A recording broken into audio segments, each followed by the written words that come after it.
নমস্কার বন্ধুরা, টুকির রান্নাঘরে সবাইকে স্বাগত। আজকে আমি চলে এসেছি আরেকটি নতুন ভিডিও নিয়ে। আজকে লাঞ্চে আমি বানিয়ে নিয়েছিলাম চালের আটা দিয়ে তৈরি রুটি আর একদম পেঁয়াজ রসুন ছাড়া নিরামিষ আলু ফুলকপি। চালের গুঁড়ো কিন্তু মার্কেটেও কিনতে পাওয়া যায়, তবে আমি বাড়িতেই বানিয়ে নিয়েছি চালের গুঁড়ো। চালের রুটি তৈরি করার জন্য প্রথমেই আমি এখানে নিয়ে নিয়েছি 1 কাপ চালের গুঁড়ো। চালের গুঁড়োটাকে মেখে নেওয়ার জন্য আমি একটা কড়াই নিয়ে তাতে দিয়ে দিলাম 1.5 কাপ জল। যে কাপ মেপে আমি চালের গুঁড়ো নিয়েছি সেই কাপ মেপেই আমি জলটা দিয়ে দিলাম। জলটা ভালো করে ফুটে উঠলে তার মধ্যে দিয়ে দিলাম 1/2 টিস্পুন নুন, 1 টেবিলস্পুন তেল, 1/2 টিস্পুন আজওয়াইন, 1 টিস্পুন কসুরি মেথি। সব কিছুকে জলের মধ্যে ভালো করে মিশিয়ে নিয়ে অল্প অল্প করে এবার আমি চালের গুঁড়োটাকে অ্যাড করে দেবো। একসাথে কিন্তু চালের গুঁড়োটা অ্যাড করা যাবে না, আর চালের গুঁড়ো অ্যাড করতে করতে ভালো করে বেশ নেড়ে নিতে হবে। এই সময় কিন্তু গ্যাসের ফ্লেমটাকে আমি অফ করে দিয়েছি। চালের গুঁড়োটাকে কিন্তু বেশ ভালো করে জলের সাথে মিশিয়ে নিতে হবে। চালের গুঁড়ো আর জলটা একসাথে ভালো করে মিশে গেলে এবার আমি এটাকে 5 মিনিটের জন্য ঢেকে রেখে দেব। 5 মিনিট হয়ে গেলে চালের গুঁড়োটাকে আটার মতো করে আমাদের মেখে নিতে হবে। চালের গুঁড়োটা যেহেতু প্রথম অবস্থায় খুব গরম থাকে, তখন কিন্তু হাত দেওয়া যাবে না। সেই জন্য আমি একটা গ্লাসের সাহায্যে চালের গুঁড়োটাকে ভালো করে মেখে নিচ্ছি।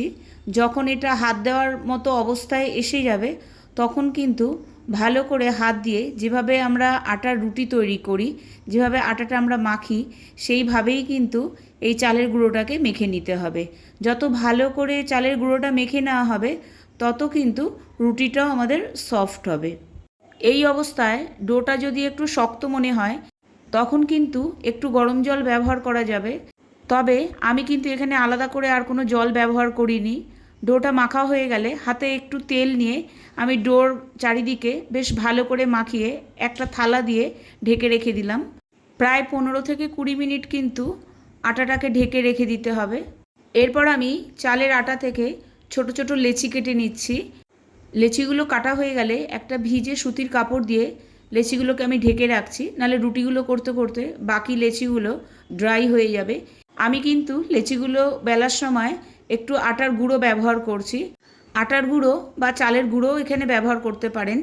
একটু আটার গুঁড়ো বা চালের গুঁড়ো ব্যবহার করে নিলে রুটিগুলো বেলতে খুব সুবিধা হচ্ছে। আর সাইডটা কিন্তু একটু ওরকমই থাকে চালের রুটি করলে, তবে এটাকে যদি পারফেক্টভাবে একদম গোল করতে হয় তাহলে দেখে নিন, আমি দেখিয়ে দিচ্ছি সেটাকে কিভাবে করতে হবে। রুটিটা ভালো করে বেলে নিয়ে তারপর আমি একটা এরকম ঢাকনা ইউজ করেছি, সেইটার সাহায্যে আমি রুটিটাকে কিন্তু একদম গোল করে কেটে নিচ্ছি। আর সাইডে যেগুলো রয়েছে সেগুলোও কিন্তু আবার দ্বিতীয়বার ব্যবহার করা যাবে। দেখুন রুটিটা কিন্তু একদম পারফেক্ট গোল হয়েছে।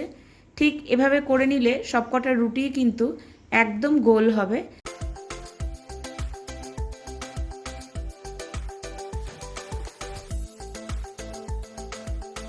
আমি একসাথেই সমস্ত রুটিগুলো বেলে নিয়েছি। এবার আমি এক এক করে ভেজে নেব। প্রথমেই কিন্তু তাওয়াটা একটু গরম করে নিতে হবে, তারপর এক একটা রুটি দিয়ে একটু কিন্তু নেড়ে দিতে হবে প্রথম অবস্থায় হাত দিয়ে, নাহলে কিন্তু অনেক সময় নিচে লেগে যেতে পারে। তারপরে দুটো পিঠ ভাজা হয়ে গেলে ঠিক যেভাবে আমরা রুটি ভাজি ঠিক সেভাবেই কিন্তু আমাদের ভেজে নিতে হবে। আর ওপর দিয়ে একটু ঘি অথবা একটু তেল দিয়ে দিলে রুটিগুলো কিন্তু আরও সুন্দর ফুলে উঠবে আর একদম সফট থাকবে। আমার রুটিগুলো কিন্তু সব কটাই ফুলেছে। আপনারাও যদি আমার এই প্রসেসটা ফলো করেন তাহলে কিন্তু আপনাদের হাতের রুটিও কিন্তু ঠিক এরকমভাবেই ফুলবে। দেখুন 1 কাপ আটা দিয়ে প্রায় 8 থেকে 9টা কিন্তু আমার রুটি হয়েছে, আর রুটিগুলো কিন্তু একদম সফট। যত সময় যাবে রুটিগুলো কিন্তু ততই সফট হবে। দেখুন আমি একটা ছিঁড়ে দেখিয়ে দিচ্ছি, ভেতরটা দেখুন কি সুন্দর লাগছে দেখতে। আপনারা অবশ্যই বাড়িতে ট্রাই করবেন।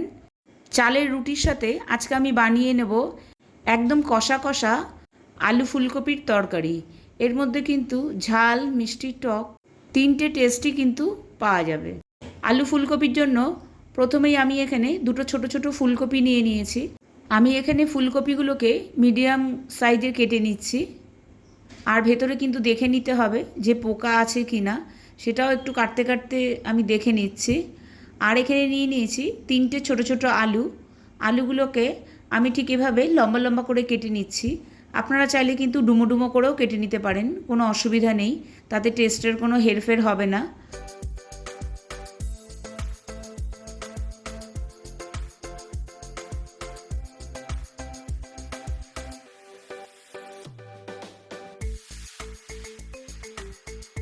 আলু ফুলকপিগুলো কাটা হয়ে গেলে আমি একটা বাটিতে একটু গরম জল বসিয়ে দিয়েছি, তার মধ্যে দিয়ে দিয়েছি 1/2 টিস্পুন নুন।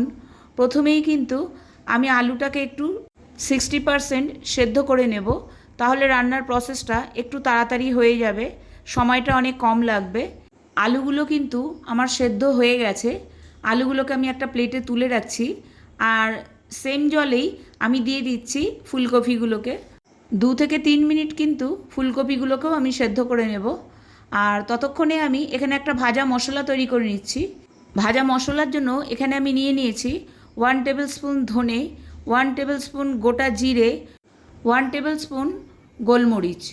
মশলাগুলো ফ্রাই করতে করতে কিন্তু আমার ফুলকপিটাও সেদ্ধ হয়ে গেছে, সেটাকে আমি একটা নেটের সাহায্যে ছেঁকে রাখলাম। আর এদিকে আমি ভাজা মশলাটাকে একটু হামানদিস্তাতে একটু গুঁড়ো করে নিচ্ছি। পুরো কিন্তু একদম গুঁড়ো করব না, একটু গোটা গোটা থাকবে, সেভাবেই কিন্তু আমি গুঁড়ো করে নেব। ভাজা মশলা ছাড়াও আরেকটা মশলা আমি তৈরি করে নিচ্ছি। তার মধ্যে রয়েছে 1 ইঞ্চি আদা আর 3টে কাঁচা লঙ্কা। ঝালটা কিন্তু আপনারা আপনাদের টেস্ট অনুযায়ী দেবেন। সেটাকেও কিন্তু আমি পুরো পেস্ট না করে হামানদিস্তাতে একটু ক্রাশ করে নিয়েছি।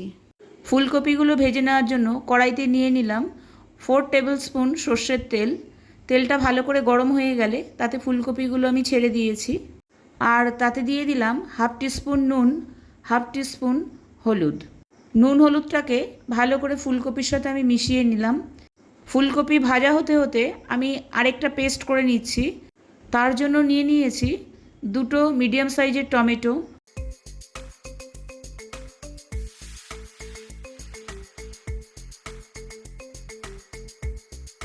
এদিকে ফুলকপিগুলোও কিন্তু হালকা আমার ভাজা হয়ে গেছে। তার মধ্যে আমি আলুগুলোকেও দিয়ে দিলাম। আলুগুলোকেও ফুলকপির সাথে একবারে ভেজে নেব। দেখুন এখানে আমার আলু ফুলকপিগুলোকে ভাজা হয়ে গেছে। আমি এগুলোকে একটা প্লেটে তুলে রাখছি। আলু ফুলকপিগুলোকে তুলে রেখে এখানে আমি দিয়ে দিচ্ছি 1 টেবিল স্পুন তেল।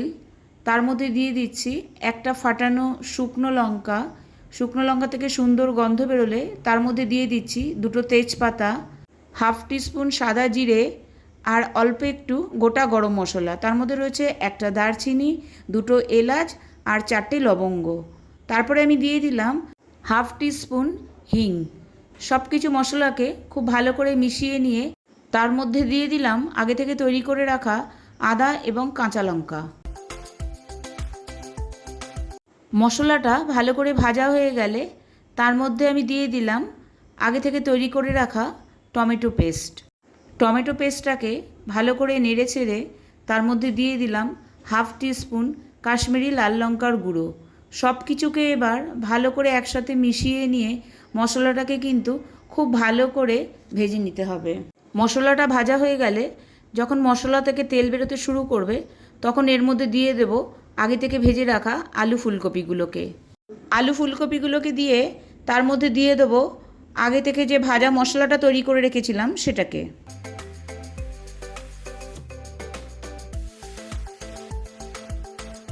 সব কিছুকে খুব ভালো মতো মিশিয়ে নিয়ে এর মধ্যে আমি দিয়ে দিচ্ছি 1/2 টিস্পুন আমচুর পাউডার, আর দিয়ে দেব 1/2 টিস্পুন চিনি। মশলাগুলো কিন্তু খুব ভালো করে ভাজা হয়ে গেছে। যেহেতু আমি অলরেডি 2বার নুন দিয়ে দিয়েছি, সবার শেষে দেব নুন। আমি এখানে 1/2 টিস্পুন নুন ব্যবহার করেছি। নুনটা কিন্তু আপনারা আপনাদের স্বাদ অনুযায়ী দেবেন। এরপর সব কিছুকে ভালো মতো মিশিয়ে নিয়ে আমি দিয়ে দেব পরিমাণ মতো জল। গ্রেভিটা আপনারা আপনাদের পছন্দ অনুযায়ী রাখবেন, তবে এটা কিন্তু বেশি গ্রেভি ভালো লাগবে না, একটু মাখা মাখাই কিন্তু রুটির সাথে খেতে খুব ভালো লাগবে। এবার আমি কড়াইটাকে 5 মিনিটের জন্য ঢেকে রেখে দেব।